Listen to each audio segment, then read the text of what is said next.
Buenas noches, hermanos. Hola, hola. Hola, ahí está bien. Bueno, vamos entonces a comenzar con la carta de Timoteo, con el capítulo 2 de Timoteo. Estamos en el capítulo 2 de la segunda carta a Timoteo. Hemos visto en esta serie de miércoles el primer capítulo de Timoteo,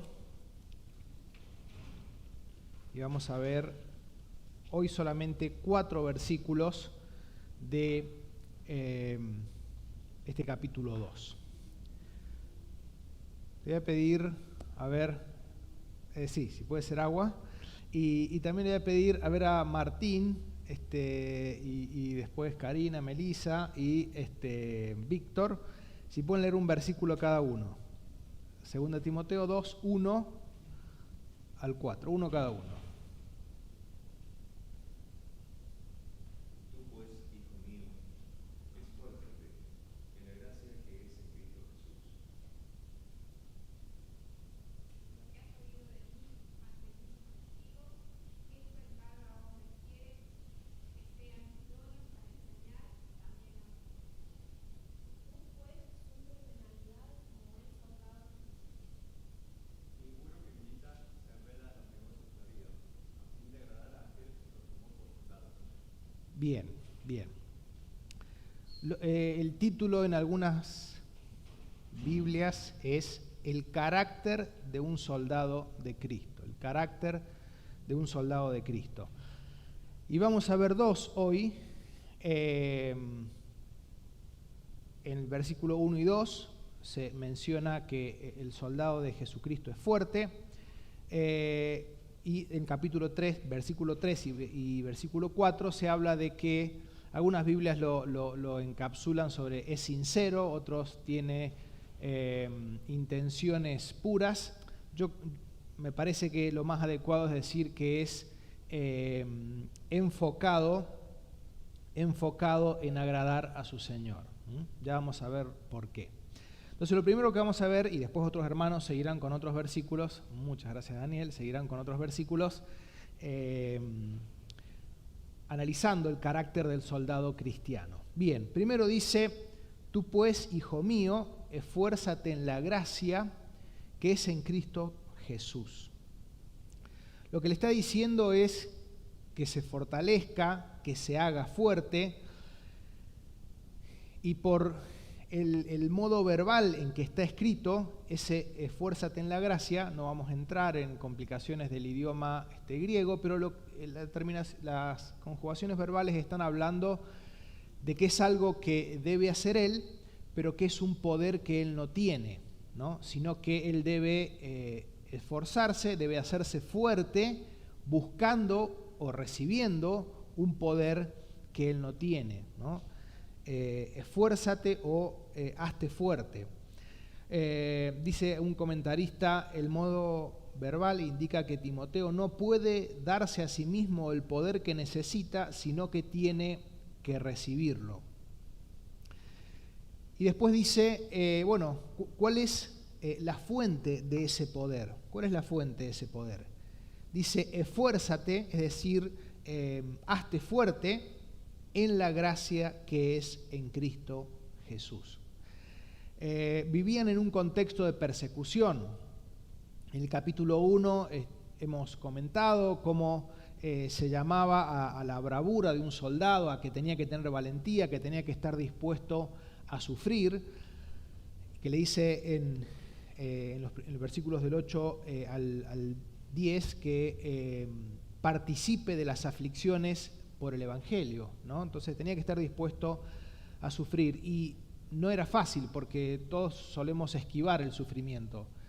Entonces necesitaba él realmente estar fortalecido para enfrentar tamañas dificultades que implicaba ser el responsable en la iglesia de Éfeso. Entonces él necesitaba esforzarse, recibir poder. ¿De dónde recibe ese poder? De la gracia de Dios. La gracia, cuando se habla de la gracia de Dios, básicamente se habla de 2 formas. se habla de una gracia. Gracia significa siempre un favor, ¿no? Un favor de Dios hacia nosotros. Pero hay veces que se habla de la gracia que justifica. Por gracia sois salvos. Es ese favor de Dios que nos justifica, que nos perdona. Pero también se habla de la gracia de Dios como ese favor que nos capacita, como ese favor que nos da poder para servir a Dios. Y en este sentido es que está siendo usado aquí.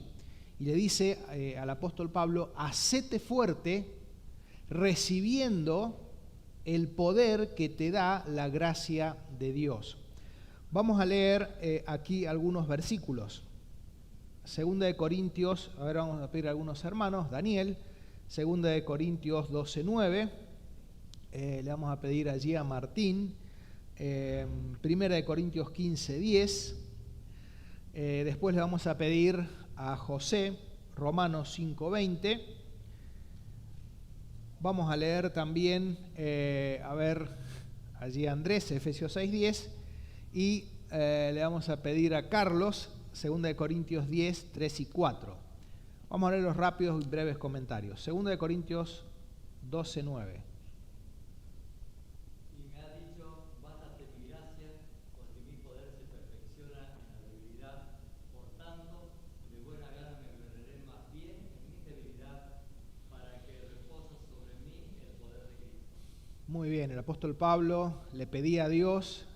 Y bueno, y este es un gran, ese pasaje es en gran contradicción para aquellos que predican la sanidad, porque el apóstol Pablo, y aquellos que declaran las cosas, el apóstol Pablo le pedía a Dios, dice 3 veces, le pedí que quite esto de mí, y el Señor me dijo: no, bástate mi gracia, porque mi poder se perfecciona en la debilidad. Yo he permitido que vos seas débil en este aspecto en tu vida, para que mi gracia se deposite en vos y puedas tener poder, ¿no? Mi poder se perfecciona en la debilidad. Esa es la gracia de la cual el apóstol Pablo le dice a Timoteo que tenía que recibir para poder ser fuerte como soldado de Jesucristo.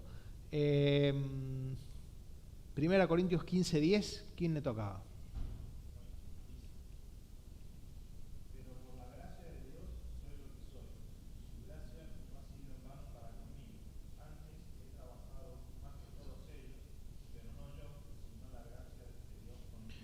Fíjense cómo aquí el apóstol Pablo dice: por el poder de Dios que me capacitó, es que soy lo que soy.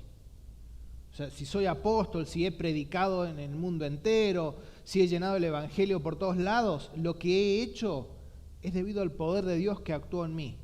Y él dice: y he trabajado más que todos los otros, no para gloriarse, decir, mira, yo trabajé más que vos, yo hice más que vos, sino dice, la gracia de Dios es la que me utilizó y pude hacer un montón de cosas. A esa es la gracia a la que el apóstol Pablo le dice a Timoteo que tiene que recibir para poder ser un soldado fuerte. Ahora bien, este versículo es muy importante porque también dice, y su gracia no ha sido en vano conmigo. ¿Para quiénes está disponible esta gracia, este favor de Dios para capacitarnos en la vida, para servirle, para capacitarnos en la vida, para luchar contra el pecado? ¿Para quiénes está disponible? Para todos los hijos de Dios, para todos los hijos de Dios. Lo que pasa es que en muchos esa gracia es en vano. Es como que tuve en la alacena todo el poder para tomarlo y simplemente no lo tomé. Simplemente no lo tomé, estaba ahí, disponible. Tengo el Espíritu Santo. Dios quiere utilizarme para su gloria. Lo que pasa es que muchas veces no tomamos de esa gracia, no dejamos que Dios actúe en nuestra vida, y nuestra rebeldía, nuestra falta de consagración, hace que esa gracia sea en vano para con nosotros. Tuvo ahí todo un arsenal de poder para hacer grandísimas cosas para Dios, pero simplemente por falta de consagración, falta de amor a Dios, por interesarle otras cosas, por cosas que vamos a comentar enseguida, esa gracia fue en vano. No fue útil para él, o él no la hizo útil, no permitió que esa gracia sea útil en él.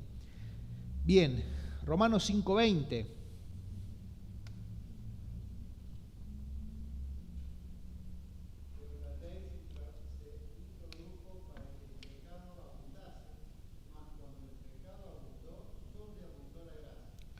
Siempre la gracia de Dios es mayor que cualquier circunstancia adversa. Hay veces que decimos, la situación en la que vivo es muy complicada, estoy en un contexto muy difícil. Y te digo, hermano, es cierto, pero Dios da mayor gracia que la situación en la que podés estar viviendo, por lo cual no tenemos excusa. Tenemos que tomar de esa gracia de Dios, clamar a Dios para que nos fortalezca, y entonces vamos a poder experimentar que la gracia de Dios y ese poder que viene de Dios es mayor que cualquier circunstancia difícil que nos pueda tocar. Efesios 6:10.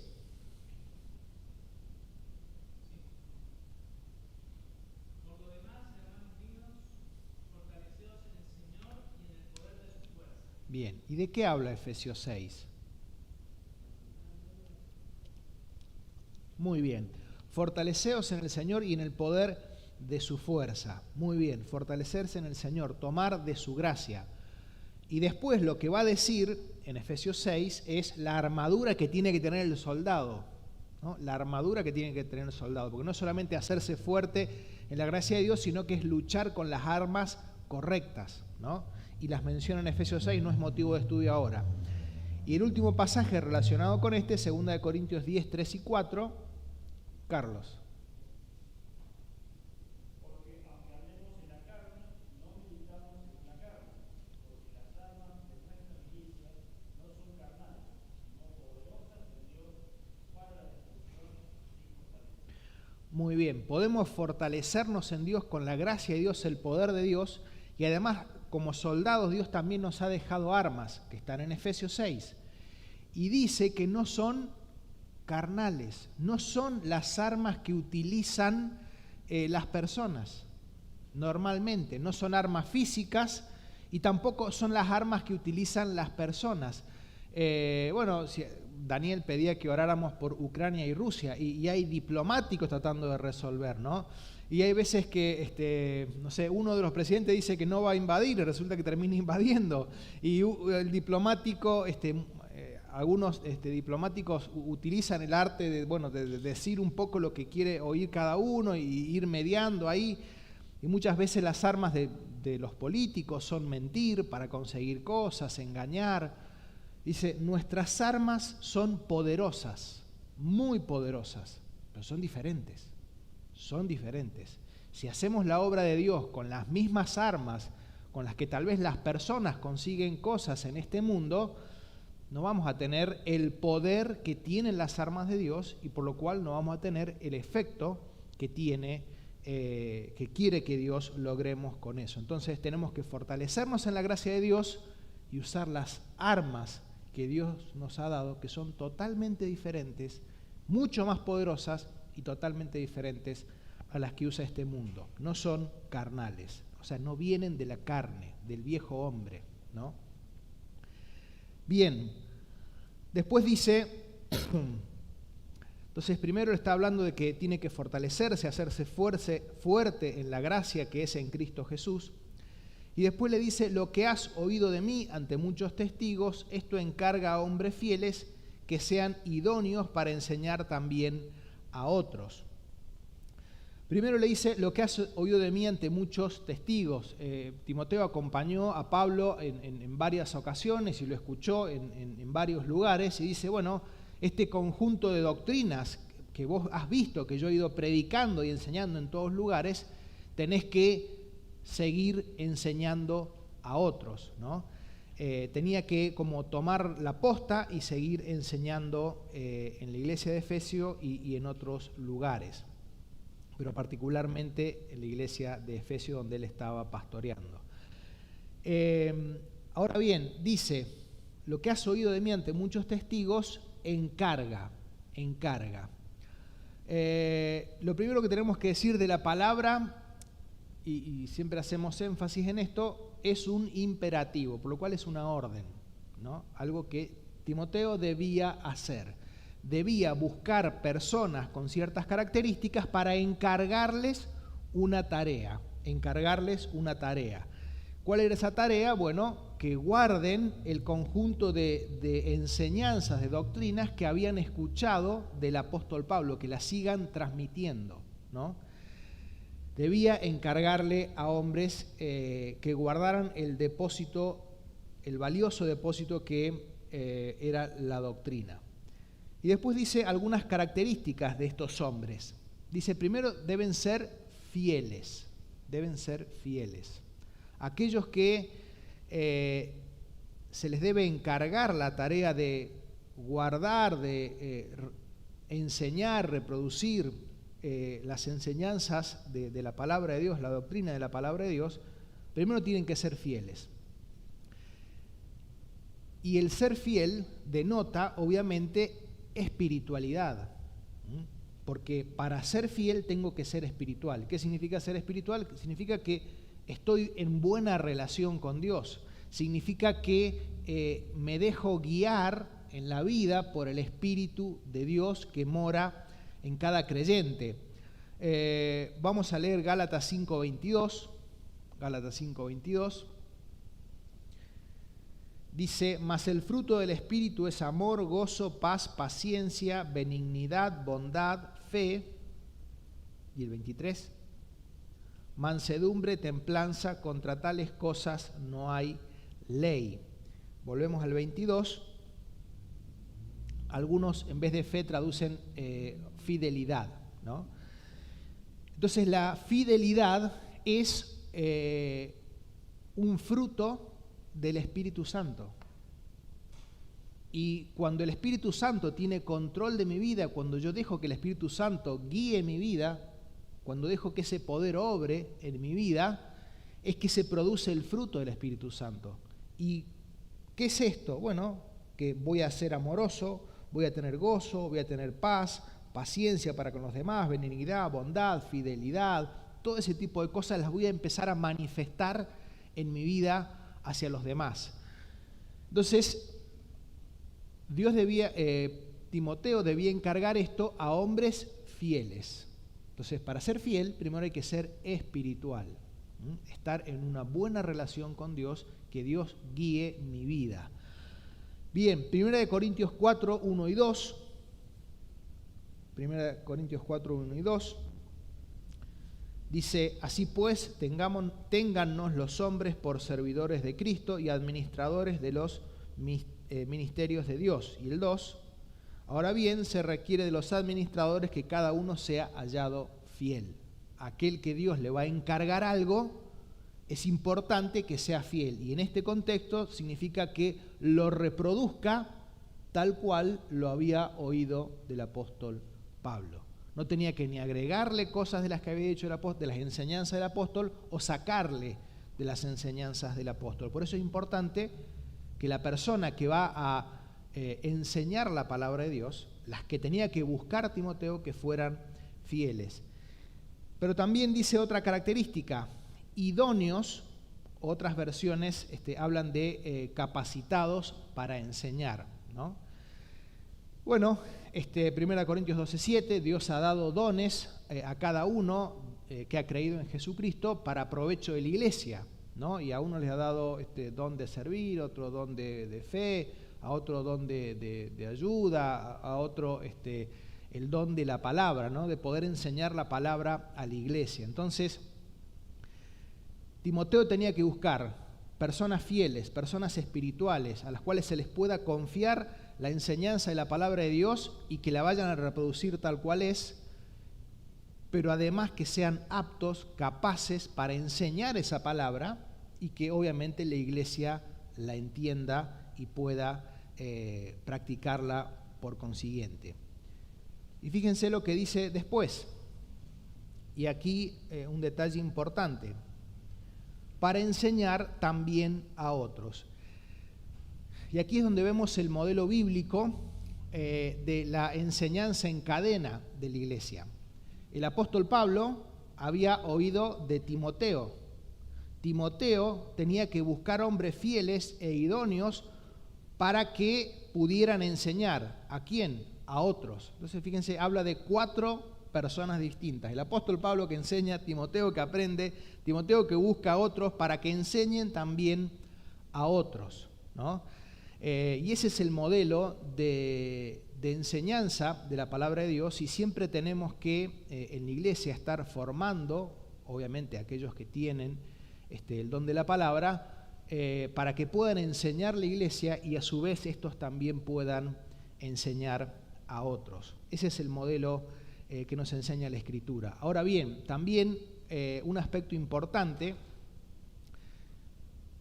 también tenemos que capacitarnos, porque, bueno, por ejemplo, en la carta de Timoteo se habla de la importancia de la madre y de la abuela en la fe de Timoteo, ¿no? Cómo fueron vitales para que él fuera lo que fuera, la fe que habitó en tu madre y también en tu abuela. Entonces también trabajo muy importante que realizan en los hogares las madres para con los hijos, los padres para con los hijos, también aquellos que son maestros de escuela bíblica. También es importante que la Biblia habla que debemos exhortarnos los unos a los otros, y para poder exhortarnos los unos a los otros también tenemos que conocer la palabra de Dios. Bien, entonces, primera característica que vemos en el carácter de un soldado es que tiene que ser fuerte, tiene que fortalecerse en la gracia de Dios que es en Cristo Jesús. Y vemos el modelo, la orden que Dios le da por medio del apóstol Pablo a Timoteo, de que debía buscar hombres fieles, capacitados para enseñar la palabra, para que a su vez se reproduzca y puedan enseñar a otros. Versículo 3. Yo puse otra característica del soldado, enfocado en agradar a su Señor. Enfocado en agradar a su Señor. Dice: tú pues sufre penalidades como buen soldado de Jesucristo.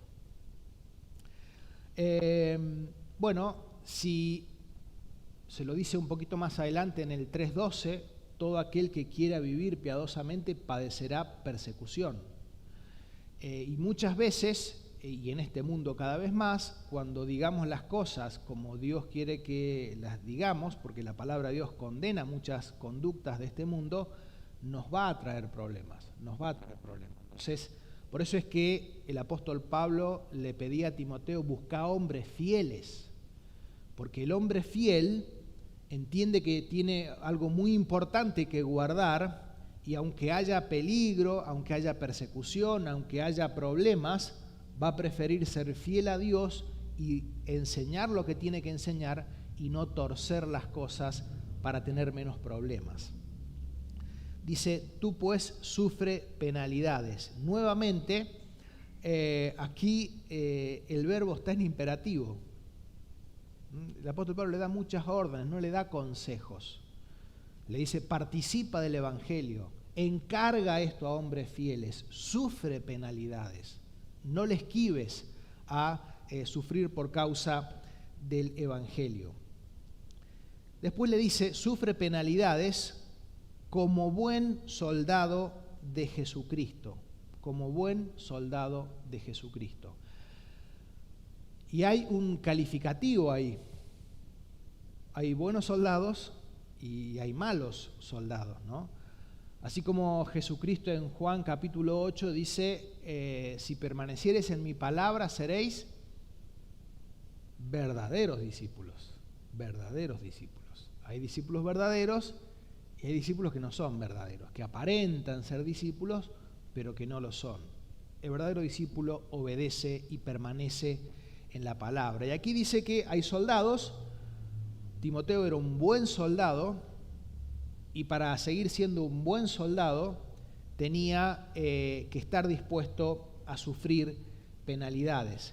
Y esta figura que utiliza el apóstol Pablo del soldado, bueno, la utiliza en un montón de lugares, porque, como explicaba René en una de las aperturas, se ajusta mucho a la realidad que tiene que estar dispuesto a llevar el cristiano por amor a su Señor. Bien, y después dice, último versículo, Versículo 4, estamos hablando de un hombre enfocado en agradar a su Señor. Dice, ninguno que milita se enreda en los negocios de la vida, a fin de agradar a aquel que lo tomó por soldado. Bueno, dice, ninguno que milita. Esa palabra milita está hablando de alguien que está activo en la guerra, de un soldado que está en combate, ¿no? Ninguno que está en el medio de la guerra, en el medio del combate, dice, hace ciertas cosas. Ninguno que está en el medio de la guerra se enrieda en los negocios de la vida. Entonces, ¿qué está haciendo el soldado en el medio de la trinchera? Está totalmente enfocado en ver cómo hacen para vencer al enemigo, ver cuándo aparece el enemigo para poder defenderse. Está totalmente enfocado en eso, no tiene tiempo para otra cosa. Y es llamativo lo que significa la palabra enreda. Algunos autores dicen que da la idea de tejerse con o entretejerse. Es como si cuando están tejiendo, las mujeres tienen diferentes hilos de distintos colores y bueno, se hace un tejido, valga la redundancia, con múltiples colores, ¿no? Y uno de esos colores somos nosotros. Es como que estamos totalmente metidos en cosas que no sirven, en cosas que no son provechosas. Estamos entretejidos en cosas que no son malas, porque habla de los negocios de la vida, no está hablando de pecados, está hablando de muchas cosas que son lícitas, pero que por estar entretejidos, por estar enredados, imagínense una persona que está en una red y que es como si fuera parte de la red de todo lo enredado que está y no puede salir de eso. El soldado no puede estar entretejido, enredado con cuestiones de la vida secular, por más que sean lícitas, si esas cosas le impiden servir a Dios. Si esas cosas le impiden servir a Dios, ¿no? Nosotros, la palabra de Dios dice que somos sacerdotes del Dios vivo y verdadero. Cada creyente es un sacerdote. Y por supuesto que tenemos que trabajar y tenemos que alimentarnos. Hemos visto el domingo diciendo que el que hurtaba no hurte más, sino que trabaje y con lo que gana sepa qué compartir para los demás. Entonces tenemos que tener nuestros trabajos, nuestros estudios, nuestros quehaceres, deporte, hobbies y demás cosas. Está bien, pero tenemos que tener cuidado con no estar enredados, no estar entretejidos con esas cosas de tal forma que en la agenda no tengo tiempo para Dios. Y hay veces que es importante marcar en la agenda todas las actividades que hacemos, porque así es que nos damos cuenta que no tengo tiempo para Dios. No tengo tiempo para servir, no tengo tiempo para orar, no tengo tiempo para leer. Entonces, si me está pasando esas cosas, estoy entretejido con los negocios de la vida y tal vez debo dejar cosas, porque 24 horas tenemos todos. Lo que hay que hacer con la sabiduría que Dios nos puede dar es priorizar las cosas, y algunas que no sean malas, pero tal vez no van con el propósito que Dios me ha dado de ser un soldado, y deba dejarlas. Dice, ninguno que milita, que está en la guerra, se enrieda, se entrelaza en los negocios de la vida, y dice, a fin de agradar a aquel que lo llamó por soldado, ¿no? Un texto que me quedaba aquí para leer, Mateo 13:22, que cuando Jesucristo hablaba de la parábola del sembrador, dice, el que fue sembrado entre espinos, este es el que oyó la palabra, pero el afán de este siglo y el engaño de las riquezas ahogan la palabra y se hace infructuosa.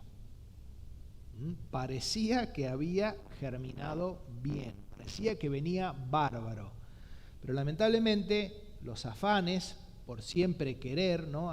Yo conozco personas cristianos, que tienen muy poco tiempo para servir, muy poco tiempo para los hijos, muy poco tiempo para muchas cosas, porque están muy ocupados en sus labores de trabajo. ¿Y por qué? Y porque quieren tener un cierto estándar de vida. No es que no van a comer, sino quieren un cierto estándar de vida, que bueno, para tener ese estándar de vida necesitan trabajar cierta cantidad de horas, ¿no? Pero obviamente después no les queda tiempo para servir a Dios, para leer, para ocuparse de los hijos. Y bueno, claramente hay un enredo, hay un tejimiento con cosas que nos desenfocan de lo que tenemos que hacer si queremos realmente ser soldados, buenos soldados de Jesucristo. Y dice, a fin de agradar a aquel que lo tomó por soldado. Por eso es que decía que no solo que el buen soldado es un soldado fuerte, no porque es fuerte en sí mismo, sino porque se fortalece en la gracia de Dios. Pero otra característica del buen soldado es que se enfoca en agradar a su Señor.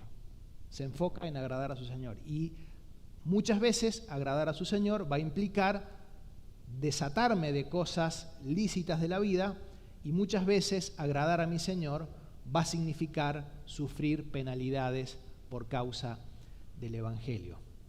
Que Dios nos ayude a ser buenos soldados de Jesucristo, buscar la fortaleza en la gracia de Dios, que no sea en vano para con cada uno de nosotros, buscar utilizar toda esa armadura que Dios nos dejó, que son poderosísimas, pero no son las armas de la carne, no son las que en mi naturaleza vieja puedo usar, son espirituales, poderosas para la destrucción de fortalezas. Y ojalá que también estemos dispuestos a estar enfocados solamente en agradar a nuestro Señor y por ello estar dispuestos a sufrir penalidades.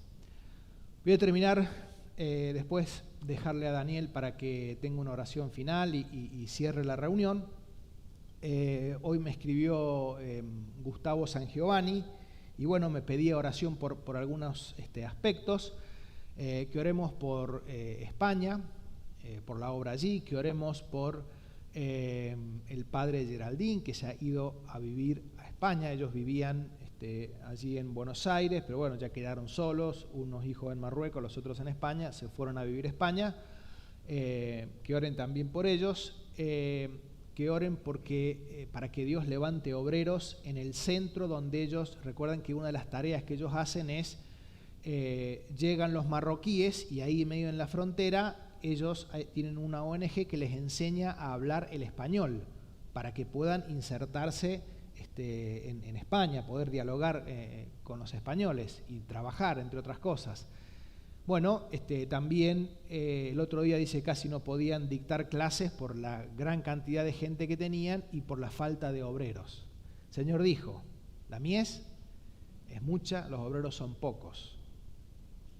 Rogad al Señor de la mies que envíe obreros a su mies. Así que también oremos para que Dios levante hermanos que puedan ayudar allí en la ONG, enseñando y obviamente les predican también a estos marroquíes que cruzan y llegan a España. Así que tengamos presente a Gustavo Sangiovanni y a Geraldine por estos motivos que les mencioné. ¿Terminas orando, Daniel?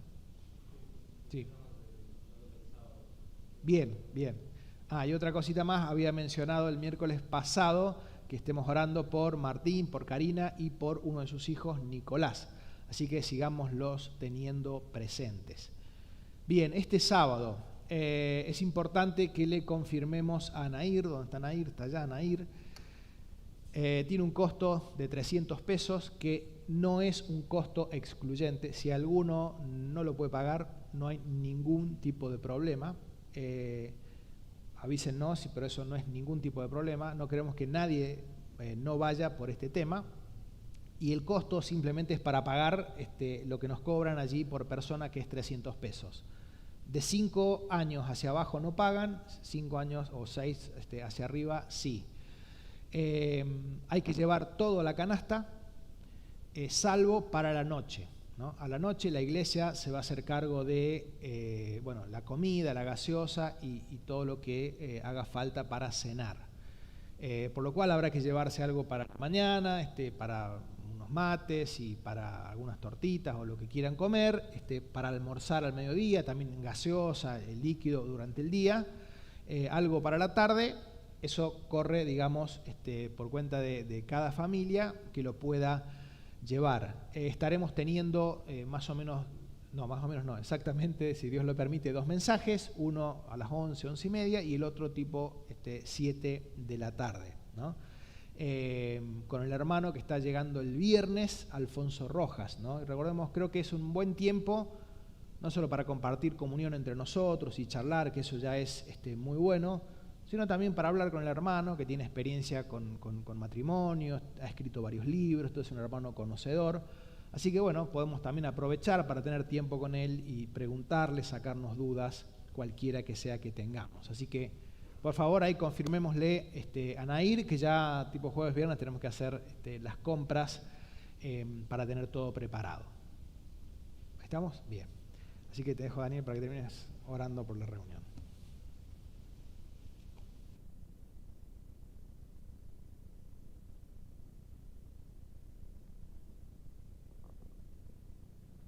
Oremos.